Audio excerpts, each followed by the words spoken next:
Today guys, I'm going to be reviewing my latest airsoft gun, the Specna Arms SA-E06. The first thing that appealed to me about this gun was the price. I bought this gun from Patrol Base for £169. I paid an extra £10 for the two-toning. Considering everything else that comes with this gun, it's excellent value for money. The gun features full metal internals, including full steel gears, a reinforced Orion gearbox. The piston is made of durable polymer, the teeth are full steel, and everything else in the gearbox is virtually metal. The main selling points of this gun was that right out of the box you have a 390mm 6.03 tight bore precision barrel. This will give greater accuracy through tighter groupings. Secondly, there is a built-in MOSFET manufactured by the well-known company Gate. The exact model is the Gate ASXR MOSFET.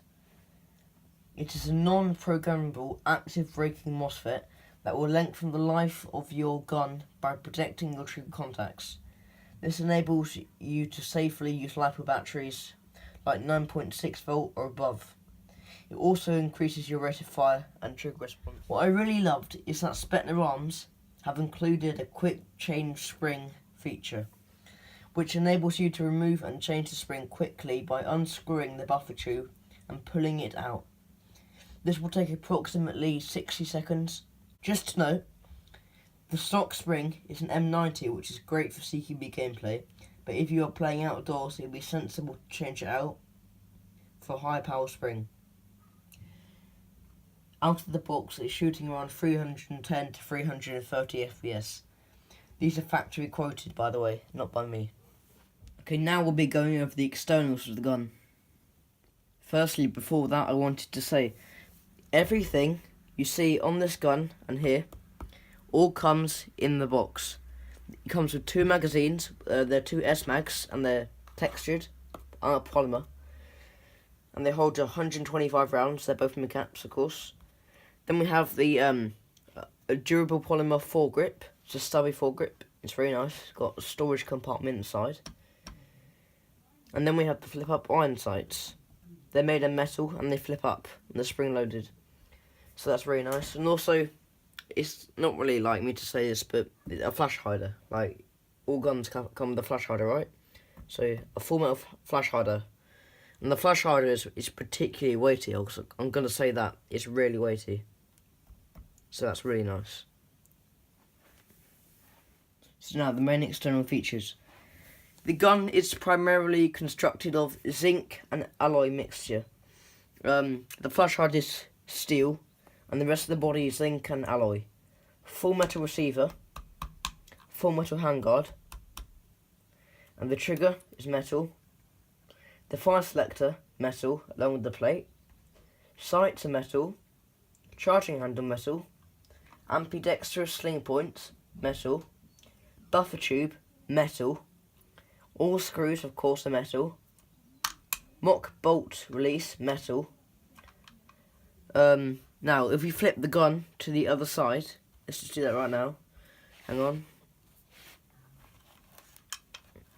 You can see it's got a nice kind of textured bit of alloy sticking out right there. The mock forward assist is metal. The magazine release is metal. The plate here is metal. The only plastic parts in this gun, of course, the magazines, like they're not really part of the gun. This cover here is made out of polymer. The crane stock rather, is made out of polymer, very durable polymer. And the pistol grip is very comfortable indeed, houses the motor inside, high torque motor. And it's made out of a durable rubberized polymer and a nice texturized grip. So I really like that. And it's also a quick detach one, so you can change out the grip, and that's a really good feature to have. Now we're going to move on further to the back of the gun. I'm going to show you the crane stock. So let's move this, and we have it. So the crane stock, I've found two-tone, so of course it's green. But depending on where you buy the black or tan version, the colour may vary. So it's a normal regular crane stock, 6 position adjustable using this, and the stock can be removed to find the connection inside. So it comes standard with a deem connector and the MOSFET. It does come with a mini to mirror adapter as well. That's in the box downstairs though. I'm gonna hook it to deems as the connection is better and therefore better rate of fire, better gun connectivity. So if I was you, I'd recommend going to deems and stay with deems as well. So that's good. You hook up your battery there, you slide it into the compartment here, and you put it back. So of course, to adjust the positions, pull that back and you slide and take the stock off. You pull that all the way back and you slide it off. Now we're going to attempt to put the stock back on. This is going to be kind of hard. So you slide the connector in, that's if there's no battery. And then we need to, well, let's try this. Get in Also, just a note, when you put the battery in, depending on how big it is, you may not be able to fully retract the stock, so be aware of that. I mean, you shouldn't need to, in the first place anyway, so. There we go. So now we pull this to let it slide on, and there we go. Even with no battery, I can't get it any further than there because the connector's in the way, and I would not like to break them. Also, an easier way to get to the battery, if you so want to, would be to remove this butt plate. This is kind of hard.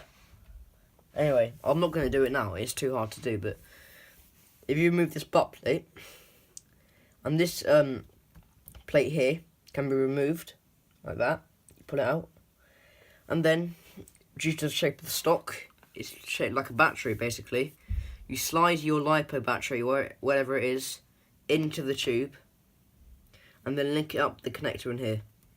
Or you can do the way I showed you anyway. It's a nice feature to have. Now I've explained all the features, I'm going to actually show you them, like the working action and stuff. So, firstly we have the fire selector. I'll bring it closer to the camera. This is a traditional M4 fire selector. So it's on safe, you can see, I don't know if you can see that, yeah. Safe, semi, auto, safe,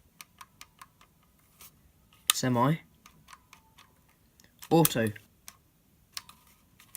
All the bolt does is you pull it back and it pulls back the dust cover and reveals the hop-out adjustment. The annoying thing about this gun is that there's no bolt catch, so you've got to hold the bolt back to make your adjustments using the hop here. So if you spin it down, you increase hop, and if you spin it up, you reduce hop. I've got it full hop off because I was just cleaning it. Always remember to have the hop fully off when you're cleaning your gun. So there we go. And then you flip that back up and it clicks into place. It's a nice touch to have, and it makes a really satisfying noise if you rack it back and release it. So that's really nice. I wouldn't recommend doing that too much, as you might break something. Anyway, now we're going to show you the simple bit. Magazine release. It's a traditional M4, M16 magazine release. You push it in and the mag will drop out. Also, I'm going to show you the magazines after this. So now we're going to look at the full metal modular handguard. As you can see, it's got screw slots. This means you can get your own rail section and you can slot it in one of these holes and screw it in. This means you can kind of redesign your own handguard and have the attachment slot to whatever you please. So it comes with a built-in slot there, and that's built-in so you can't take it off, both sides. So that's 3 o'clock, 9 o'clock and 12 o'clock. So you've got a full monolithic rail running all the way down there. You can use that for sights and it's blended in there as well. And then on the bottom, like I said, 3 o'clock, 9 o'clock and 6 o'clock. So that's very helpful. You can slot them in down there as well, and it's got quick detach sling points here. So that's always good. So now before we look at the magazines, we're going to look at the flash hider. To unscrew the flash hider, like most common M4 flash hiders. You unscrew it clockwise, and it will reveal a counterclockwise 14mm thread. You can attach flash hiders, amplifiers, suppressors on here, and it also covers the end of the barrel, tappable barrel. Also, you've got these bits that control how far it will go back. Also, keep these on, just helps. Now, to screw it back on, it's quite a weighty thing actually. To screw it back on, you now screw it anti-clockwise, doing the exact reverse of what you just done. Get it nice and firm in there, because that's the last thing you want falling off your gun.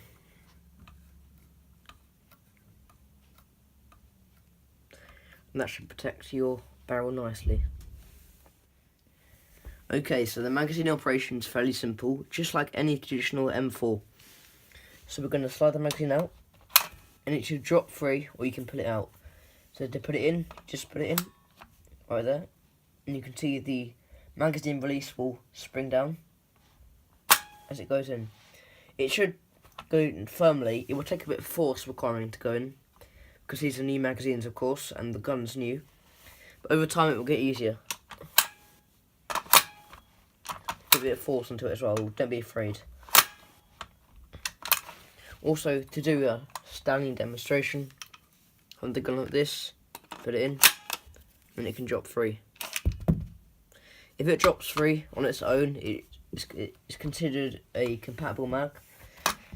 And a compatible mag should also slide in very easily as well. Generally, the best mags to use are Aries mags, but anything you find fit to use, you can use. This just about sums up our review. Thanks for watching, guys. I hope you enjoyed this video. Hope you find it helpful. Please leave a like, comment, and please subscribe.